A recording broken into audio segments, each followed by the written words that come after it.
The opening dragon logo hits and that iconic theme drops. But the version in the credits is not the album version. It is a unique 7-inch mix with different edit points. These are 20 hidden details you completely missed in Mortal Kombat. Number 20. Every wisecrack Johnny Cage delivers feels written for him from day one. It was not. Actor Linden Ashby improvised extensively throughout production, pitching lines directly to director Paul W.S. Anderson on the spot. The quip Cage delivers after Liu Kang throws his bags into the water was invented on set in the moment. Screenwriter Kevin Droney later introduced Ashby at a Christmas party as the person who had ruined his script. Watch Cage in every group scene. His reactions arrive slightly ahead of the scene's rhythm, the clearest giveaway of live improvisation on film. According to The Hollywood Reporter Oral History, Cage's humor is not the character as written, it is Ashby performing in real time, which reframes every single joke in the film. Number 19. Every viewer recognizes Scorpion launching his spear. In the game, the weapon is a kunai blade on a rope thrown from his hand, but the original arcade game's low-resolution pixel art made it impossible to tell where the weapon originated. It appeared to emerge from Scorpion's palm. Anderson and his team interpreted this as a living organism and built a CGI snake creature that slithers from a slit in Scorpion's hand. This misreading was so compelling that later Mortal Kombat media reinforced it before the games eventually corrected the design. Watch Scorpion's palm closely just before the spear fires. The slit and the creature's movement are clearly visible. A legendary design choice came entirely from misreading 16-bit sprites. Hidden inside the action is another Easter egg hiding in plain sight. Number 18. After Cage defeats Scorpion, he leaves an autographed headshot in the smoking aftermath. Most viewers assume it is a character joke. It is a direct recreation of Cage's friendship finisher from Mortal Kombat II, where he offers his opponent a signed photo instead of a fatality. The production built game-faithful references into every fighter: Cage's shadow kick and split punch, Liu Kang's bicycle kick and fireball, Sonya's leg grab, Sub-Zero's ice powers, and Reptile's invisibility are all direct move recreations. Pause just after the defeat and look at the lower portion of the frame. The autographed photo is easy to miss in the smoke. The film is packed with move-for-move game recreations hidden inside the action. The most elaborate Easter egg is buried directly in the set walls. Number 17. The circular symbols carved into the walls during the Liu Kang vs. Reptile fight look like set decoration. They are functional cheat codes for Mortal Kombat 3. Production designer Jonathan Carlson embedded actual combat codes into the set walls. Goro, MK logo, Goro, MK logo forms a playable in-game code. Additional combat code symbols appear in the closing credits alongside a flawless victory announcement and a prompt to play MK3 at arcades. According to GameSpot, the codes are fully legible on screen. Pause during the Reptile fight and look closely at the wall carvings. The symbols are clearly readable. The set itself is a playable game screen hiding inside the film. That detail required building an entire arena from nothing under strict budget constraints. Number 16. Shang Tsung's throne room and the tournament arenas feel enormous on screen. They were physically tiny. Anderson shot every interior set using 18mm and 13mm wide-angle lenses, earning him the nickname Paul Wideshot Anderson. He later revealed that panning the camera even slightly would have exposed unpainted wood and the craft services table just outside frame. Watch these sets and notice the camera never pans more than a few degrees in any direction across the entire film. It cannot move without breaking the illusion. The grandeur of every arena is a lens trick. The tournament island exists almost entirely inside the camera angles Anderson chose. That illusion cost the production real money, and the next reveal shows how the budget was already stretched before a single fight was filmed. Number 15. Goro looks like a towering physical presence throughout the film. The animatronic was one of the most expensive creatures in 1990s Hollywood. Built by Tom Woodruff Jr. and Alec Gillis of Amalgamated Dynamics, the puppet weighed 125 pounds and required up to 16 technicians to operate. Woodruff wore the torso with his head inside Goro's chest, watching through a small internal monitor, while an off-camera operator controlled the upper arms via an aluminum telemetry suit. The puppet overheated constantly and could run for roughly 2 minutes before Woodruff ran out of air. Carlson planned koi pawns for Goro's arena, which were cut because producers feared the puppet would short-circuit. Watch the Goro vs. Cage fight. It is brief and comedy-driven because Anderson had almost no operating time. Number 14. The fight sequences feel like the centerpiece of this production. Several of the most famous ones were nearly gone before a single frame was shot. New Line Cinema founder Bob Shea removed $3 million just before production commenced. Anderson revealed at a New York Comic-Con panel that fight scenes originally budgeted for a full week were compressed into 2 days. That cut created a direct irony. Test audiences later demanded more fights, forcing New Line to fund expensive reshoots to add back the scenes the studio had already defunded. Compare the original fights, including Liu Kang vs. Sub-Zero and Sonya vs. Kano, to the reshoot editions. The staging and scale are noticeably different. The situation became more complicated when the director arrived with no relevant experience whatsoever. Number 13. Anderson's entire previous filmography was one low-budget British thriller shot for the equivalent of $100,000. He had never worked with with CGI and had never entered a visual effects facility. Anderson memorized every available book on visual effects from Samuel French's bookstore in Los Angeles, learning the jargon so thoroughly he appeared to know more about CGI than anyone else in studio meetings. Associate producer Laurie Apelian saw his debut film, Shopping, and pushed to bring him aboard. Anderson's response to having no effects experience was to minimize digital work, shooting in practical locations including Thai temples and a Fontana, California steel mill. Notice how few scenes rely on obvious digital backgrounds.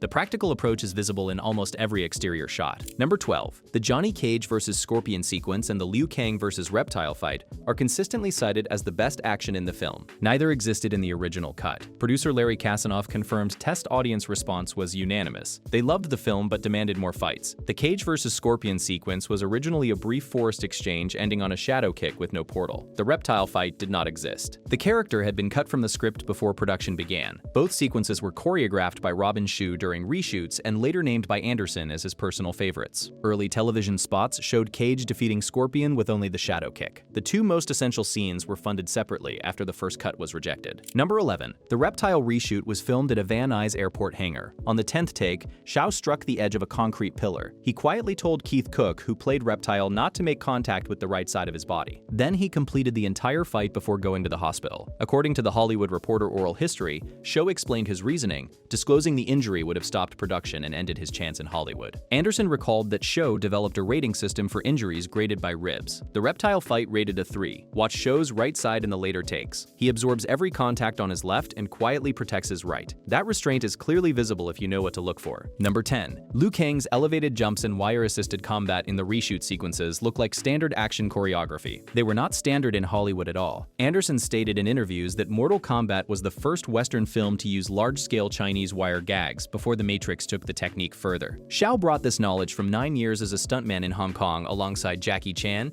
and from Tiger Cage 2 with choreographer Yuen Wu Ping.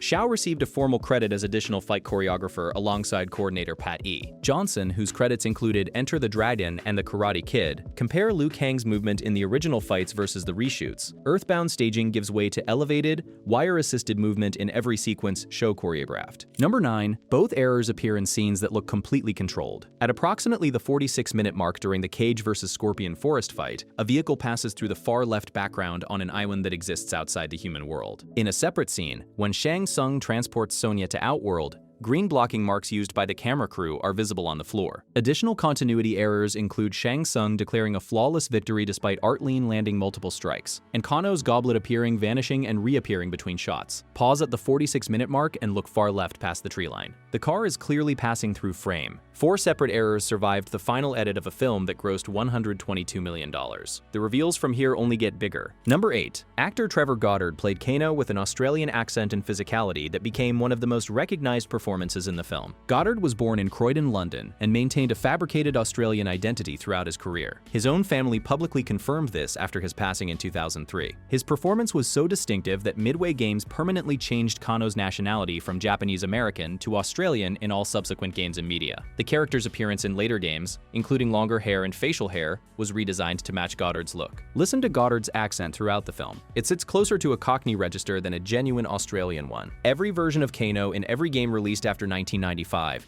is an imitation of a performance built on a fabricated background. Number 7. The film is based on one of the most intense games ever made, yet it contains almost no visible blood and no human character dies on screen. According to Hollywood Reporter, associate producer Laurie Apelian worked directly with the ratings board to identify the threshold for an R rating and reverse-engineered the entire film around it. The ruling? Killing a human on screen triggers an R rating. Killing something classified as non-human does not. Every on-screen conclusion was reclassified.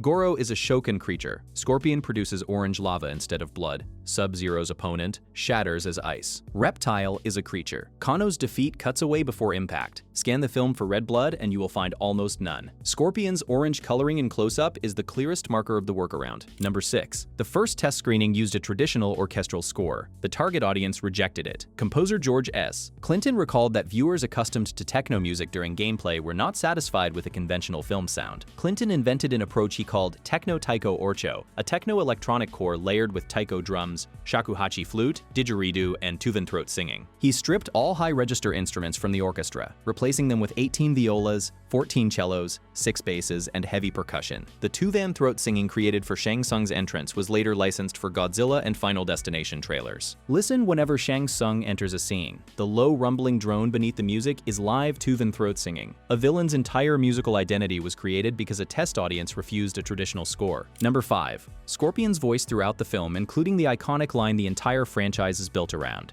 belongs to Ed Boon, co-creator of the Mortal Kombat game. Boon used the exact vocal performance recorded for the original arcade release. He also whispers the word reptile quietly during the transformation sequence when the CGI lizard shifts into ninja form. According to Hollywood Reporter, Boon and co-creator John Tobias pushed back on Raiden being written as a prankster, insisting the character needed to remain serious. Boon initially did not believe the film would ever be produced. Turn up the volume during the reptile transformation and listen beneath the music. Boon's whispered line is audible but easy to miss. The voice of Scorpion is not an actor. It is the man who invented the character. Number 4. Lambert's performance as Raiden feels like the only possible version of the character. The role was first offered to Sean Connery. Apelian confirmed the inquiry was made, and Connery declined, reportedly uninterested in a physically demanding role. New Line Cinema separately suggested Danny Glover, a recommendation that puzzled Boon, who had assumed Raiden would reflect the character's mythological origins. Lambert arrived as nobody's first choice and invented his own interpretation, a detached, quietly amused thunder god delivering apocalyptic warnings with mild amusement. Lambert is also legally blind without corrective lenses, meaning his entire performance was delivered with severely impaired vision. Watch Lambert's eyes throughout the film. His slightly unfocused gaze reads as supernatural calm and is the direct result of his real visual condition. Number 3. Lambert was contracted for close-up work in Los Angeles. His contract did not include the Thailand location shoot. When he learned a body double would cover wide shots, he told the production he was coming regardless, and arrived at his own expense. Anderson recalled that Lambert's representation was almost certainly displeased, because Lambert effectively worked the Thailand portion without compensation. By the end of the shoot, the budget was so depleted no rap party could be funded. Lambert paid for one himself, covering the entire cast and crew. Every Thailand scene featuring Raiden shows Lambert personally, not a double. Identify him by the physicality no double could replicate. The actor with no contractual obligation funded the celebration for a production that had run out of money. Number 2. Bridget Wilson's performance as Sonya Blade appears fully confident and technically trained. She was a last-minute replacement with almost no preparation time. Cameron Diaz was the original casting choice selected after Apelian watched The Mask in post-production. Diaz sustained a wrist injury during martial arts training and could not continue. Wilson, who had auditioned approximately 7 times and been passed over, was called back immediately. She flew to the production the morning after her final day on Billy Madison. Because Wilson had significantly less fight training time than any other cast member,